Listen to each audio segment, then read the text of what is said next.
Welcome to this edition of the Million Dollar Mastermind podcast. This is where we pick the brains of high achievers from all walks of life and get their hard-earned, real-world insights on winning. I'm your host, Larry Weidel. There's the segue you beautifully opened up there. I was going to ask you, how do you get invited to be on so many boards and involved in so many organizations? Because, I mean, one thing, Ron, you just had an incredibly full life. And I'm sure I remember asking, we had this one guy worked for us pretty high up at our company once. And there was a tie manufacturer north of Winston-Salem.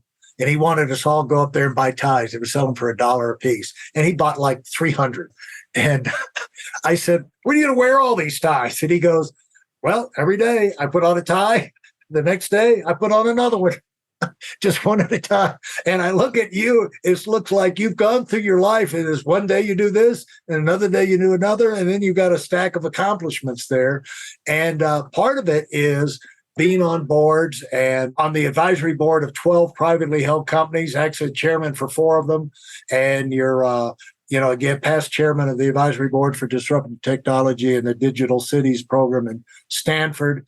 And you're on the leadership circle here at the Aspen Institute. And so where does all this come from?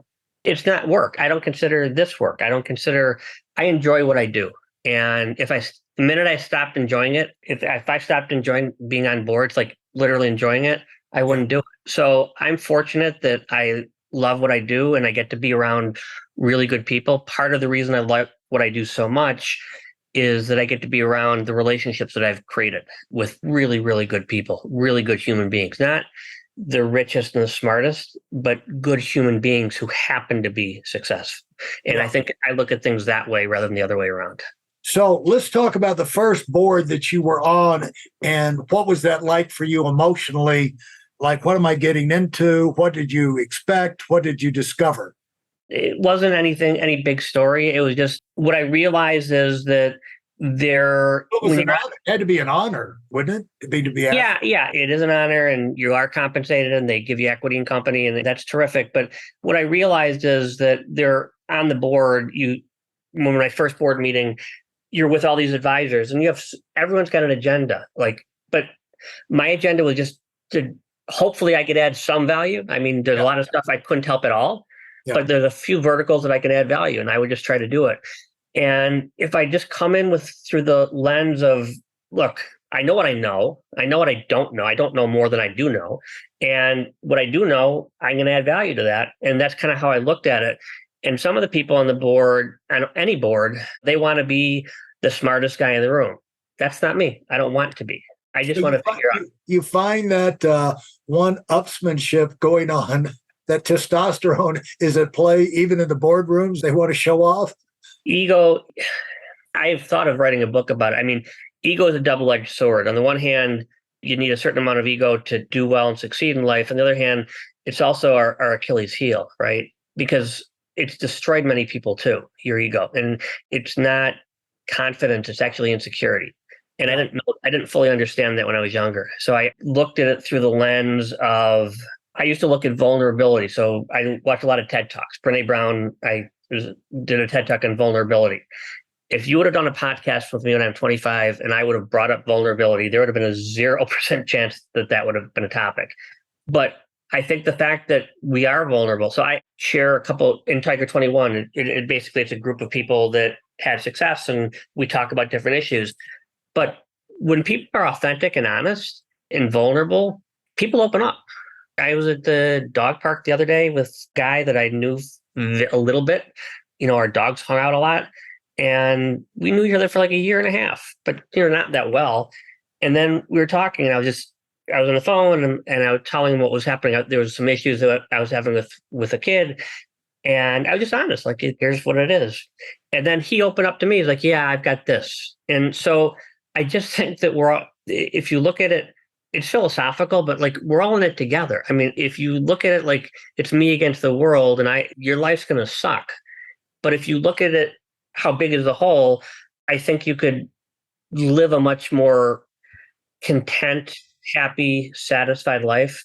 So the metrics that I use are probably the metrics that a lot of your listeners who are 25 use currently, and what they want to do, how they want to accomplish it, how much money they want to make, where they want to live, how they want to live, and all that. And I'm not minimizing that, but I'm saying you get to a point in life when enough's enough, and you just have to enjoy what you're doing, and you have to be real, and you have to be authentic. And Shakespeare's quote, be true to thyself. I think that's probably one of the most prophetic things anybody's ever said.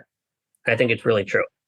And so you sit on the advisory board of 12 privately held companies, and you act as chairman for 4 of them. Being chairman of a board, isn't that a time-consuming thing? It does consume time, but I will only do it if I know the people, if I really like the people, I really believe in the company. So if I get to hang out with a friend for 4 hours every month or so that I really like and respect, and I like what he's doing, again, it's not work. Yeah. I don't look at it as work. Well, let's talk about the not work side. One of the great things about being in business for yourself, having your own company, is you can take the time, you get the money, but, making money. I've always felt sorry for guys, they own and manage the restaurant because they're making a lot of money, but working 100 hours a week, and they never get away from it because, you have the people problem, and the server didn't show up, and the manager stealing money around the corner. And, it's just a rat race. And so many jobs you get out there where you have all the money, but you don't have any discretionary time. And then some places, they have plenty of discretionary time. They just don't make any money. And so how have you balanced that out with your life to where you do have the enjoyments, the recreation, the things that you want to do that are fun for you and your family to do? And what are some of those kind of things you've been able to do that maybe you wouldn't have been able to do working inside, a big, like Goldman Sachs or something like that? I think part of it, my dad passed at 57, and I think that had a big impact on my life. And I realized life is very short. And when I'm 100 years old, hopefully, and I don't want to sit back and say, I wish I worked more. I don't think that's going to happen. Right. So it's really the relationships that you make. That's the key. I love to travel. So we get fortunate. We travel a lot as a family. I love to ski. We do that. So to me, I just think figuring out what's important to you. I don't read as much as I'd like to, but figuring out what's important to you. I've got friends who love being in Colorado and just love hiking every day. Right. And that's fantastic for them. I like it. I don't love it, but I like it. I like other things, but I just think that you have to find time for things you like, or what's the point? Yeah. And so the things that have been more, where in the world do you like traveling the most? Where do you go back to? I try to go to different places. Our latest trip was in Italy. We went to Rome and Tuscany and Florence. I just like to see new things. You can live in a bubble. You can live in a bubble and nobody will ever argue with you, and you're always right. And you live in this tiny little, but the world is like, there's so much out there. So I just love to see stuff and experience stuff. Yeah. And you used to be a Chicago Bulls fan, but when Michael Jordan was there, but have you been able to have enough love for basketball to still go to Bulls games? I would love to be able to say yes, but the answer is no. When Jordan was there, it was like a rock concert. Every game was unbelievable. Now I do follow them and I do root for them over other teams, but I'm not as big a fan. Yeah. It's terrible when the team is so bad that it's punishment to be a fan. And I just wonder about the validity of being the loyal fan who... I was a loyal Cubs fan as a kid, and they were horrible. And I used to watch 9 innings of the games. This is when I was little. And so I was a diehard Cubs fan as a kid. So I knew and got used to losing as a fan. Yeah, I lived in Atlanta. When I could go to the pro games, the Falcons stunk, the Braves stunk. And after I left Atlanta, they got good, So, it's hard to be a fan when good things are not happening there at the stadium, especially paying the tickets and putting up with all the crowds. What are you most excited about in your future? Watching my children grow. just watching How them. old are they right now? Let's just say. I've got beautiful daughters. Zoe is 22. She just graduated from Michigan. And Bella, my baby, is 19. She's a sophomore at Tulane. What do I just like, I got in an argument with my daughter.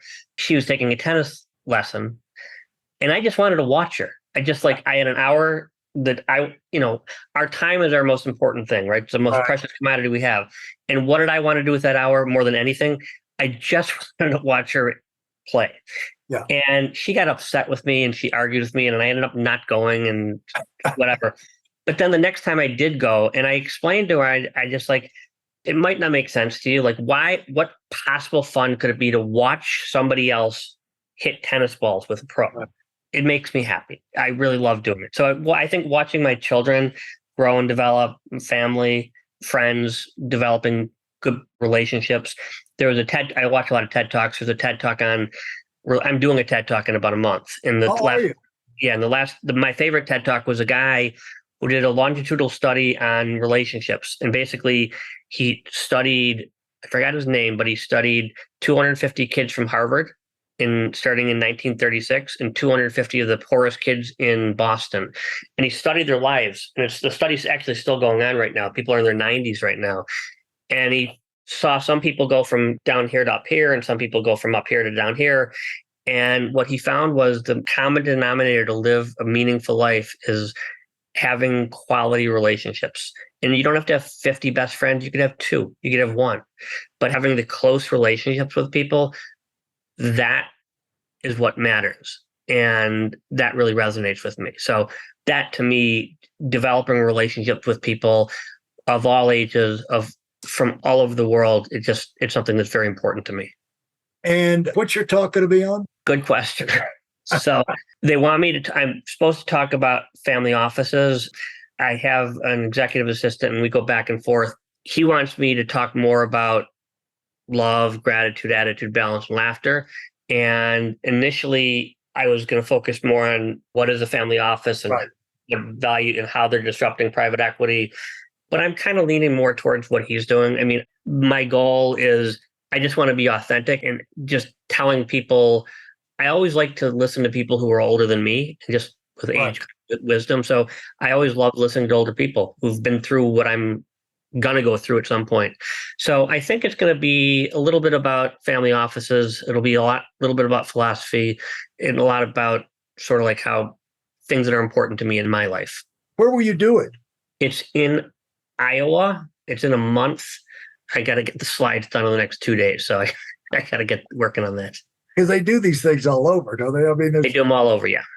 And so appreciate you taking the time. I'm looking forward to seeing what haven't you done yet that you want to do? I haven't gone on a safari. I definitely want to do that. What kind of safari? You know, where in Africa have you nailed it down to which country and where? And I want to do a couple different South Africa and also in other parts of Africa. That's one thing I'd like to do. I want to travel more. I want to read more. I don't get a chance to read as much. Yeah. I want to also focus on, being healthy, exercising. You're in Aspen right now. It's right. You don't see too many overweight people in Aspen because you're hiking and walking all over the place. So I like to live a healthy lifestyle. Yeah. Well, thanks so much. It's been a lot of fun. I hope you've enjoyed it. And that's what I try and do. That's what I try to do. Get guests on here and then see how we can have the most fun with each other for an hour.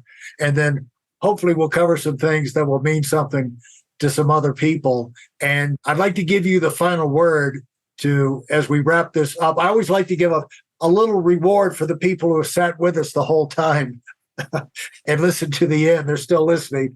And I always found that there's usually something left to be said. And so I don't want to put you on the spot, but as a final word, is there something you'd like to pass on, reemphasize, or? I'll reemphasize. Yeah. Pick 5 things that are important to you. Doesn't matter what they are. Yeah. To me, it's love, gratitude, attitude, balance, and laughter. Figure out what those 5 are and live by those rules. Gratitude is probably the hardest for most people and the most important. So we've all got stuff going on in our lives. We just put up these masks that make it look like we don't, but we do. Just have a lot of gratitude. That's how I would leave it. I'm not going to tell people how to make money, how to make a living, how to start a hedge fund, how to get on boards. I mean, that's not hard. You could figure that stuff out. Yeah. What's hard is just figuring out what's important. Hey, thanks so much, Ron. It's been a pleasure, and look forward to hearing about that TED Talk and the safari. It's been a pleasure. Thank you for your time. I really enjoyed it. Thanks so much, Ron. Goodbye. Bye-bye. Thanks for listening to the Million Dollar Mastermind. If you felt there were any valuable takeaways from this episode, please take a minute and leave us a 5-star review. Your feedback is important and really helps us get the word out to a wider audience. Remember, we have a valuable webinar that is absolutely free. Register for it right now at weidelonwinning.com. Thanks for listening.